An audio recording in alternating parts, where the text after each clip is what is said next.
Okay, first things first. Yes, I haven't uploaded anything since January, I think. Um, I'm sorry. It was a little harder this year than I thought it was going to be.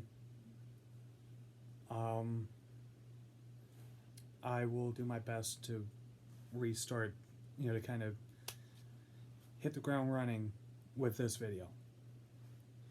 Um, so, with that out of the way, let's move on to free agency. So, day one, um, there weren't necessarily, there were a couple of really big signings, one of which we'll get to. Um, but being that I'm a Condors fan and, Oilers fan here, I'm going to try and stick to deals that affect those two teams.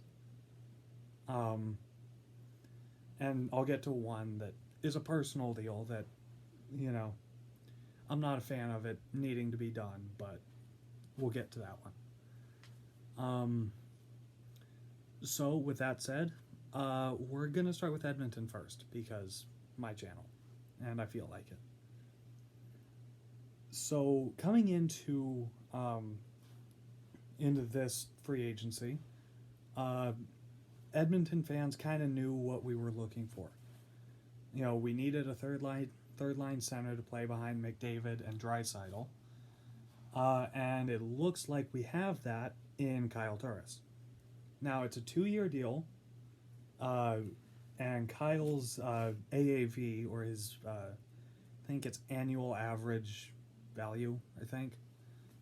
Basically, the average of what he's making is 1.65 million. So he's making, just a tick over $1.50 for 2 years. I think it's a good signing. It'll be, he's a third line center. I like that Kenny found one that was cheap. And hopefully, Kyle plays well here. Whenever the season starts. And then he made a couple. He made 3 really Bakersfield signings. So Ken said that Shane Starrett, as much as it pains me to say it, would not be coming back for the 2020-2021 AHL season, whenever that happens to be. So he was going to look to bring in an AHL veteran to help the young guys. So Ken decided to sign goaltender Anton Forsberg to a 1-year, $700,000 deal. It's league min for a guy who's supposed to be your starter in the AHL. I don't know what, I don't know why people would complain about it. Edmonton also decided to bring back Tyler Ennis on a 1-by-1 deal, so that's 1 year, $1 million. I thought Ennis looked fine in the games that he played here.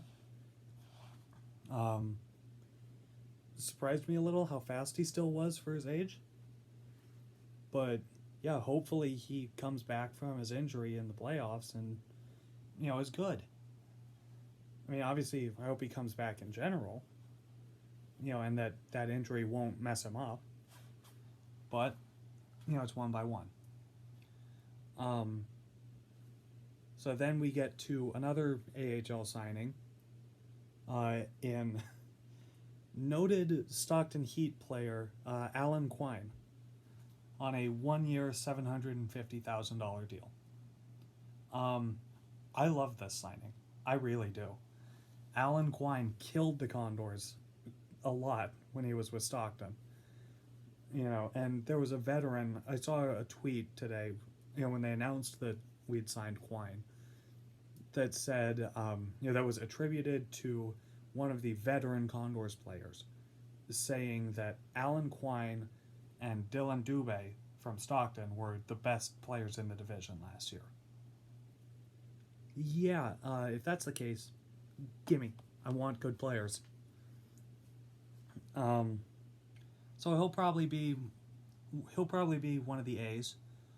You know, it'll the assistant captain or well, the people who get a letter will probably be in some order: Brad Malone, Alan Quine, and Adam Cracknell. It's a pretty good leadership group. All three of them have played NHL games. And that's kind of what you want in an AHL leader, is somebody who has played NHL games. Um, yeah, and then we get a signing that we actually don't have. Or while I'm recording this, we don't have the financials of. Um, we signed Seth Griffith. From everything I've heard and seen, dude likes to shoot the puck, which great. As long as he actually shoots the puck into the net and not into the goalie, we'll be good. So before I get into the signing that makes me sad,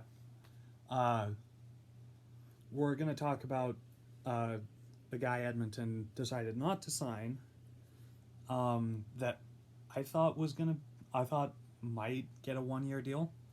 Matt Benning. You know, I saw a bunch of people who were really happy about this. I saw some people who weren't.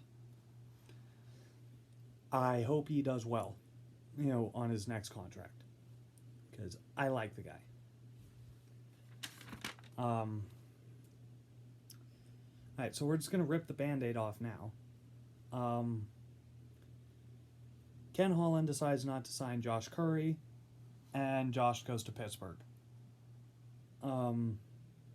I hate this. I really do. I wanted Josh to be the captain last year. You know, I wanted him to be the captain after the playoff run. I hate the fact that Ken Holland decided to let him go, but there's not much I can do. Hopefully, you know, Josh does well in Wilkes-Barre or Pittsburgh if he makes the NHL, which if he does, I might have to buy a Pittsburgh jersey. If there are any Penguins fans watching this, I am begging you, please treat this guy well. I mean, he is such a great person off the ice, and then he's never going to not try in a game. You know, I remember the game that shall not be mentioned, you know, against the Reign this past year, where we just got obliterated. You know, I think it was 8-3 or something like that, or no, it was 10-3. You know, the score was like 7-3 going into the third, and Josh is still trying to score, thinking, "Hey, we can come back." That's the kind of player that he is. I really hope that he makes the NHL. He's earned it.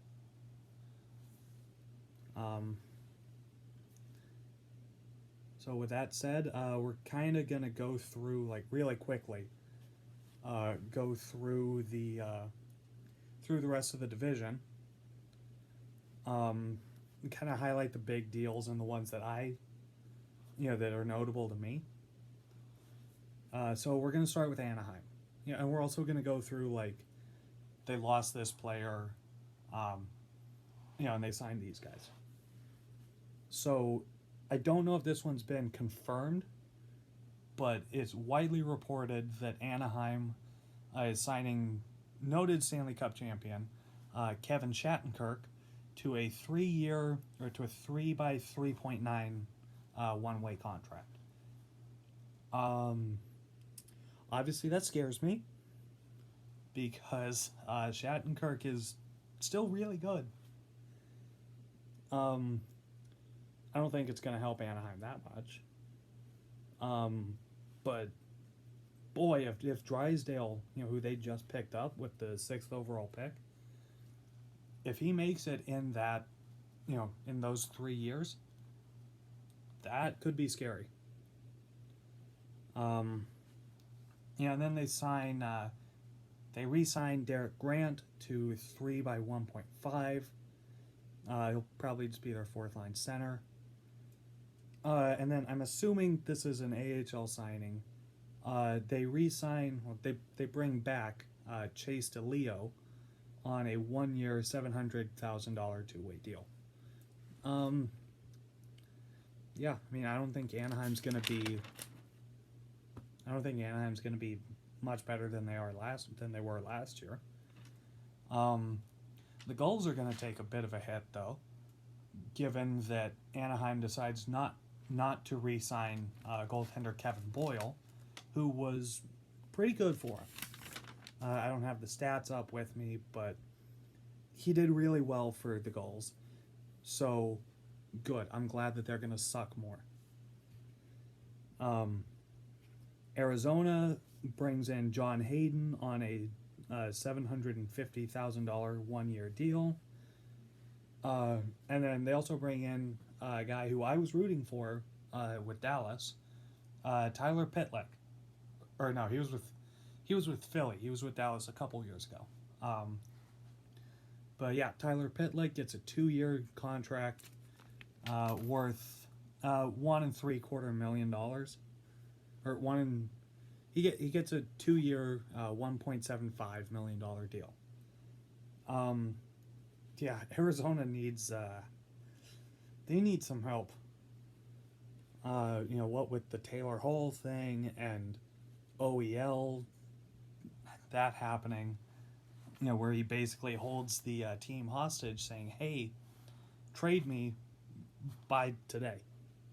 Obviously, they didn't, so he's still an Arizona Coyote.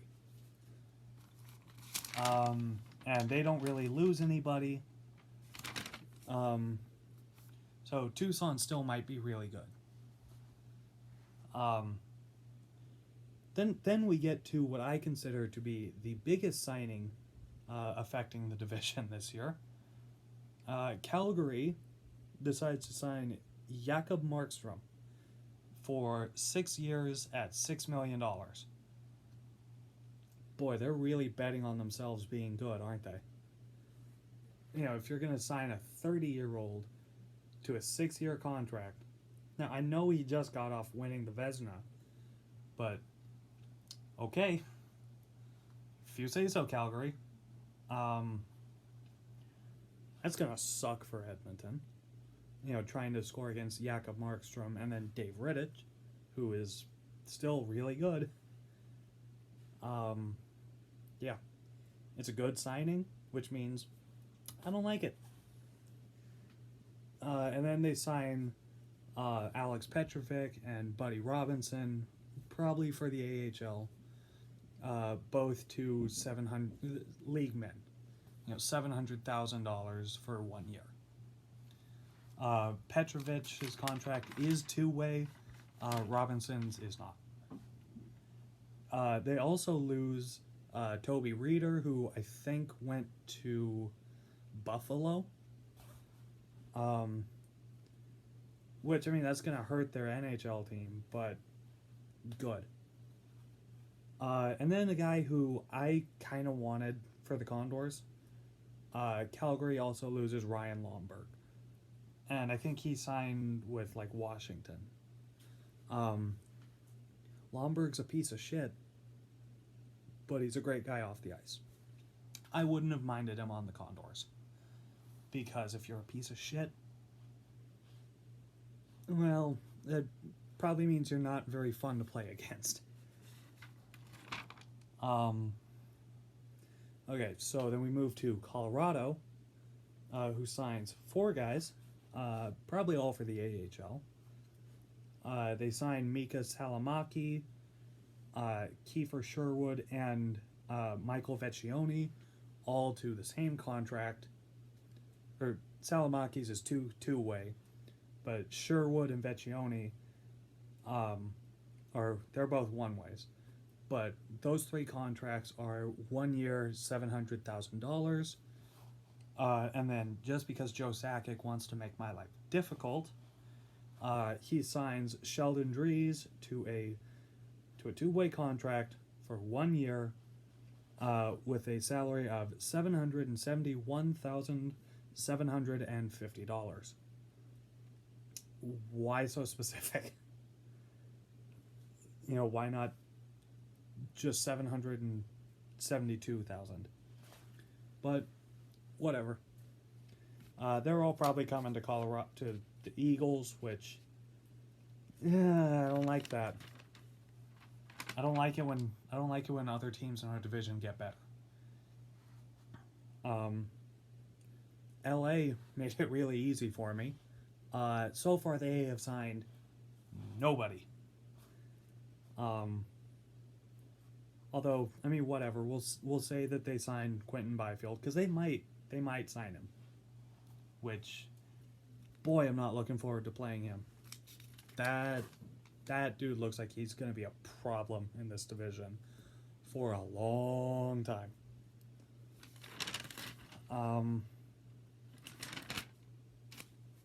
Okay, and then we go to Vancouver, who signs one of the other big fish that's coming to the West. Goaltender Braden Holtby for 2 years at $4.3 million per. And then forward Tyler Mott for 2 years at $1.725. Both of those are one-way deals. I saw that Holtby is really just being signed to protect Demko, in the expansion draft for Seattle. Not next year, but the year after. And Tyler Mott, I don't know. I haven't watched a lot of Vancouver games. Because I know he left. Like, they let him go and then brought him back. Let's see. Yeah, and then San Jose. Boy, I don't know what happened to them. But they fell off a cliff. And so their only move is to, one, let go of Anthony Greco and Johnny Brodzinski from the Barracuda, who I think both go to the Rangers. Good. Once again, hate it when teams in the Condors division get better. But the Sharks sign forward Stefan Nason for 1 year at $0.925. So $925,000.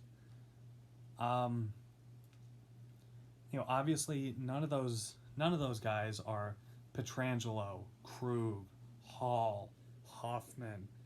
I saw Dadonov is still available. Tyler Johnson, who just won the Cup, is still available. Silly season, to steal the term from Dangle. Silly season is still just around the corner. I don't think we're done here. I think day 2 and day 3 and day 4 are going to be just a bit more crazy. Right. So with that, I'm going to cut this off before any more news breaks. If any news breaks tomorrow, I will do my best to cover it. Especially if it affects the Condors or Edmonton. With that, thank you. I apologize for the long gap in videos. Be safe and buckle up. Silly season is still coming.